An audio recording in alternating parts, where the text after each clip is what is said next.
South India shopping mall లో block buster ఆషాఢం #1 kilo sale.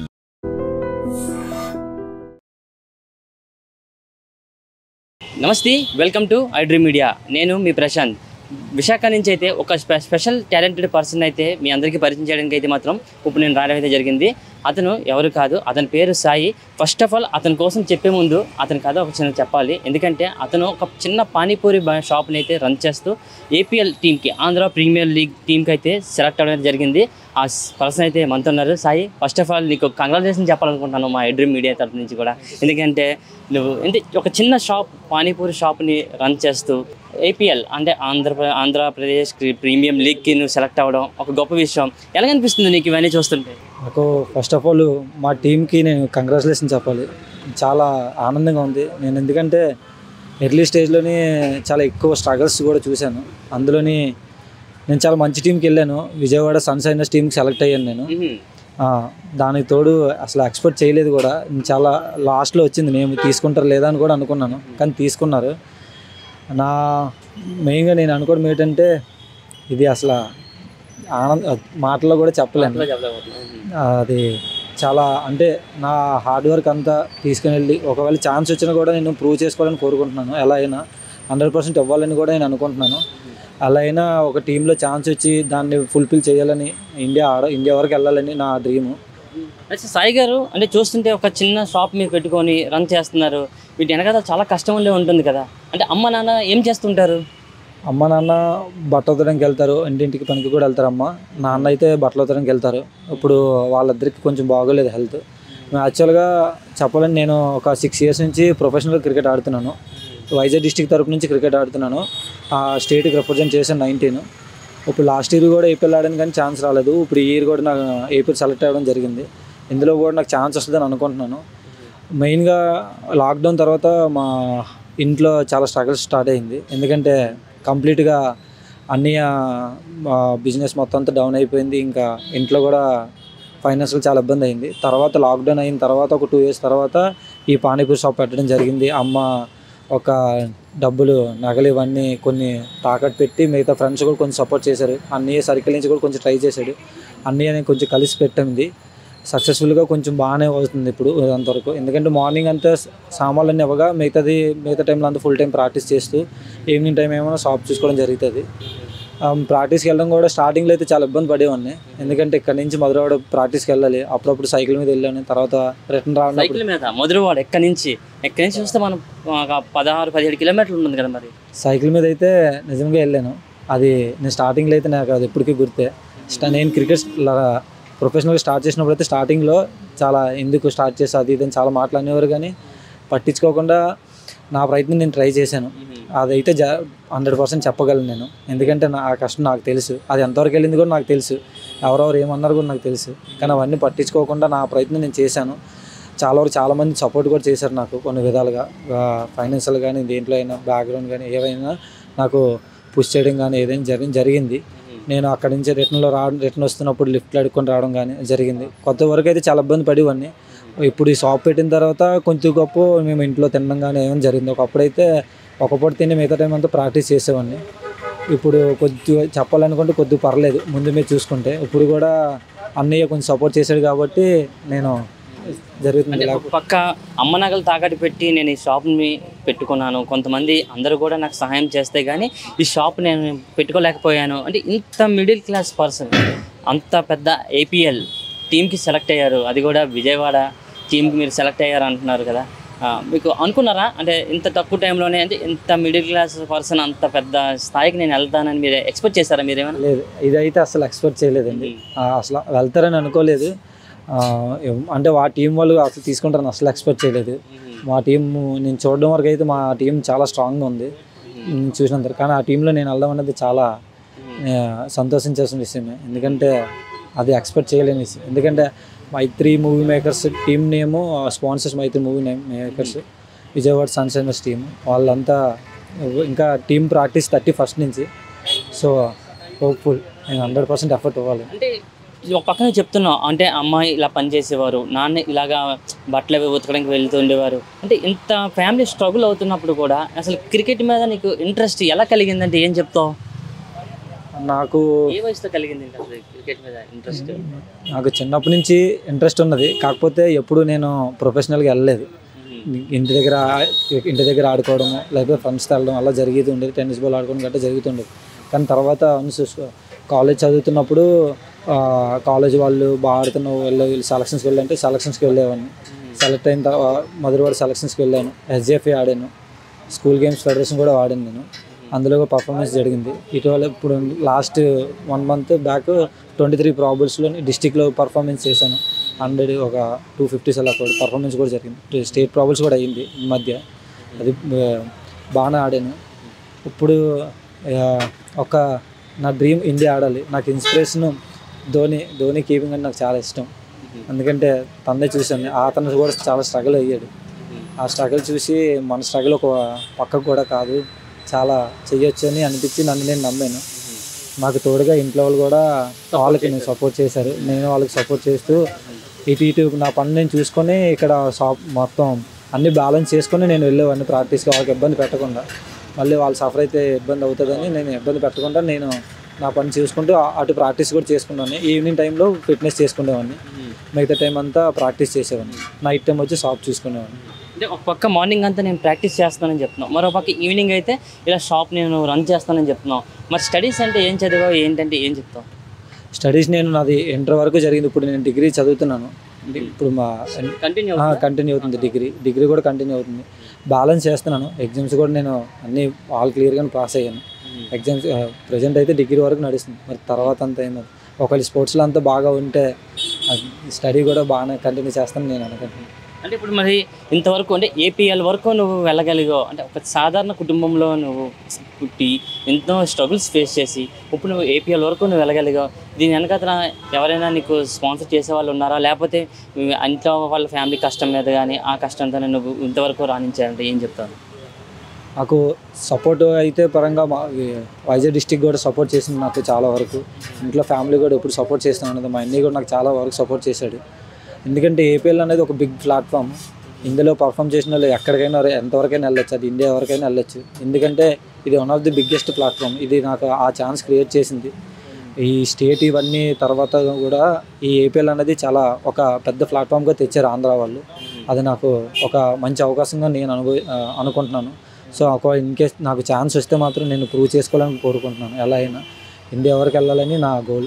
అది ఆ కష్టం మీద నేను నిలబడతాను నేను అనుకుంటున్నాను. అంటే ఒక పక్క నువ్వు ఇన్ని ప్రాబ్లమ్స్ స్ట్రగుల్ ఫేస్ చేస్తున్నా సరే నువ్వు APLకి సెలెక్ట్ అయ్యావు కదా, మరి ఫ్యామిలీ నుంచి మనకు అంత స్థాయి మంది కాదు, నువ్వు వెళ్ళలేవు అని ఎవరైనా నిన్ను డిస్కస్ చేశారా, లేదా ఎవరైనా మిమ్మల్ని ఎంకరేజ్ చేశారా?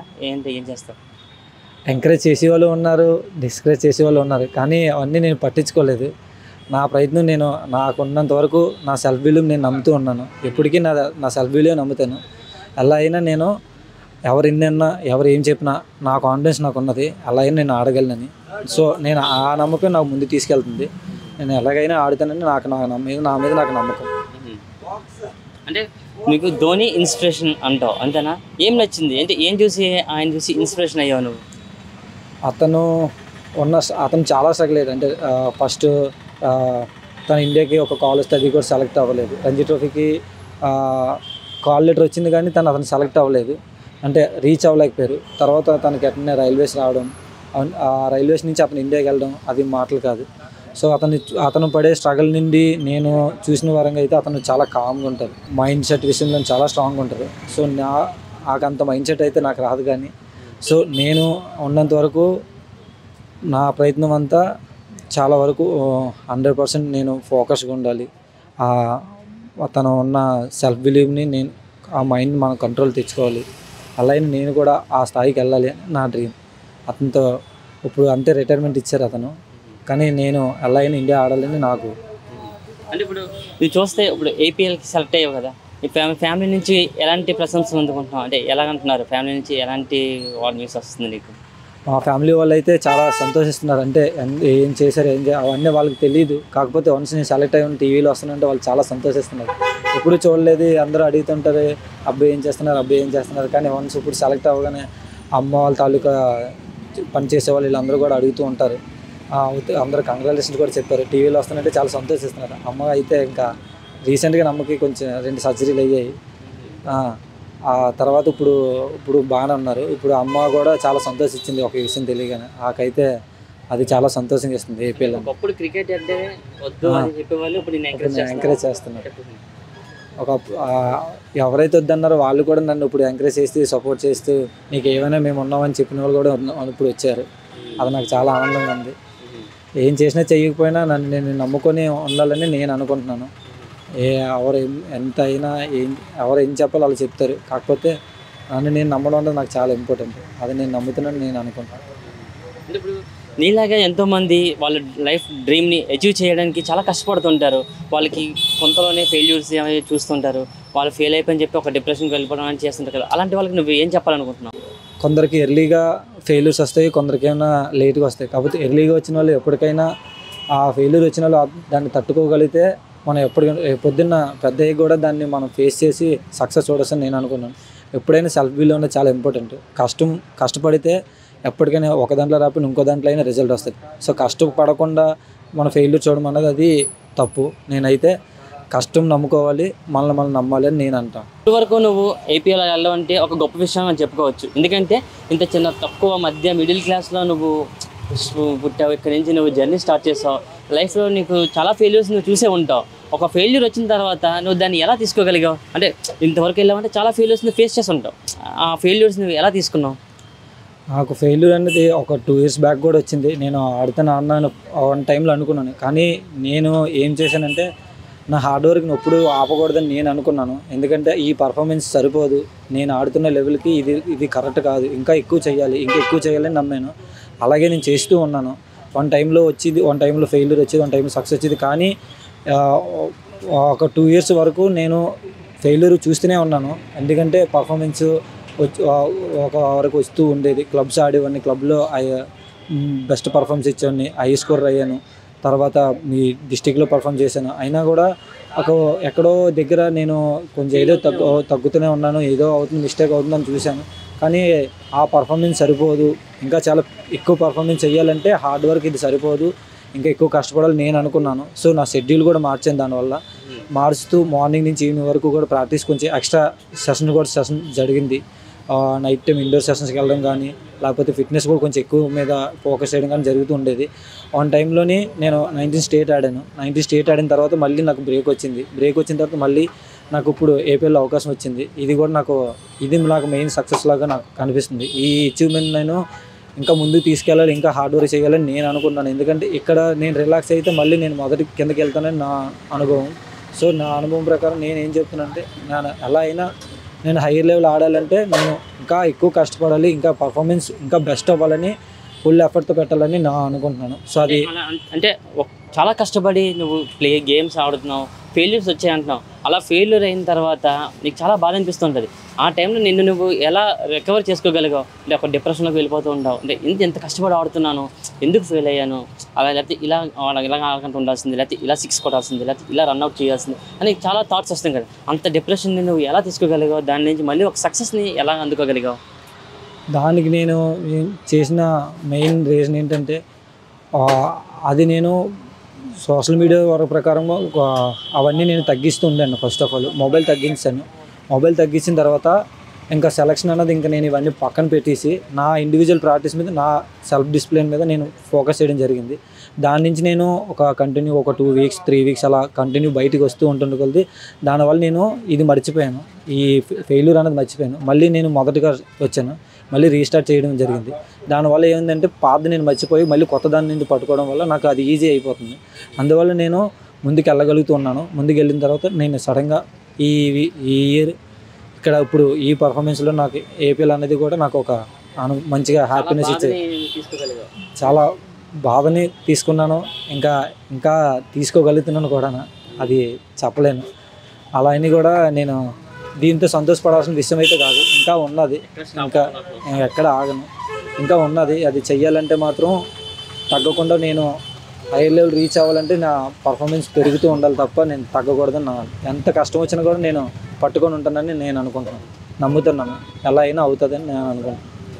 అదొక బిగ్ ప్లాట్ఫామ్, దీన్ని నేను యూజ్ చేసుకుంటానని అనుకుంటున్నాను. అంటే ఇప్పుడు ఇంత జర్నీలో నీకు చాలామంది సపోర్ట్ చేస్తూ వచ్చారని అంటున్నావు కదా, వాళ్ళందరికీ నువ్వేం చెప్పాలనుకుంటున్నావు? వాళ్ళందరికీ నేను ఎప్పుడు రుణపడి ఉంటాను. వాళ్ళందరినీ ఏ స్టేజ్లో ఉన్నా ఎక్కడున్నా కూడా నేను వాళ్ళు ఎప్పుడు మర్చిపోనని కూడా కోరుకుంటున్నాను. వాళ్ళందరికీ చాలా థ్యాంక్స్ కూడా చెప్తున్నాను నేను. వాళ్ళు ఎందుకంటే వాళ్ళు లేకపోతే నేను ఇప్పుడు ఇక్కడ లేనట్టే. అంటే ఇలా మీరు కూడా నన్ను ఇలా ఇంటర్వ్యూ కూడా చేయలేరు. ఎందుకంటే నేను మళ్ళీ ఇంకా నార్మల్ పానీపూరి కూడా వేసుకోవడం తప్ప నేను ముందుకు వెళ్ళలేను. సో వాళ్ళందరికీ నేను చాలా రుణపడి ఉంటున్నాను. ఎక్కడున్నా కూడా వాళ్ళందరూ నేను ఇప్పుడు గుర్తుపెట్టుకుంటూనే ఉంటాను. వాళ్ళందరికీ చాలా థ్యాంక్స్ కూడా నేను చెప్తాను. వాళ్ళు ఎప్పుడు అలా సపోర్ట్ చేస్తూ ఉంటారని నేను కోరుకుంటున్నాను. ఇంకా నువ్వు నువ్వు అనుకున్న గోల్స్ అన్ని కూడా రీచ్ అవ్వాలని మేమందరం కూడా కోరుకుంటున్నాం. మా ఐడ్రీమ్ తరపు నుంచి కూడా మేము కూడా మనస్ఫూర్తిగా కోరుకుంటున్నాం. ఇంకా ఎక్కువ హార్డ్గా కష్టపడు, మంచిగా ఐపీఎల్కి నువ్వు అన్న ధోని లాగా ఇన్స్పిరేషన్ అంటున్నాం. ఆయనలాగా పెద్ద స్థాయికి వెళ్ళాలని మేము కోరుకుంటున్నాం. కంగ్రాచులేషన్స్.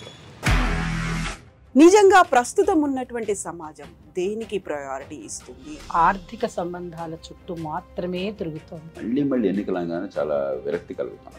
మంచి అనిపిస్తుంది కదా, లేడీస్ కూడా ఛాలెంజింగ్ జాబ్స్ చేసినప్పుడు చాలా బాగుంటది. ట్రాఫిక్ అసిస్టెంట్స్ గా నియమించిన ట్రాన్స్జెండర్స్ అందరితో సాల్యూట్ చేయించుకుంటున్నారు. ఫుడ్ డెలివరీ ఇవ్వటానికి వెళ్ళినటువంటి డెలివరీ బాయ్ అనిల్ పై కళ్ళ ముందు పెళ్ళండి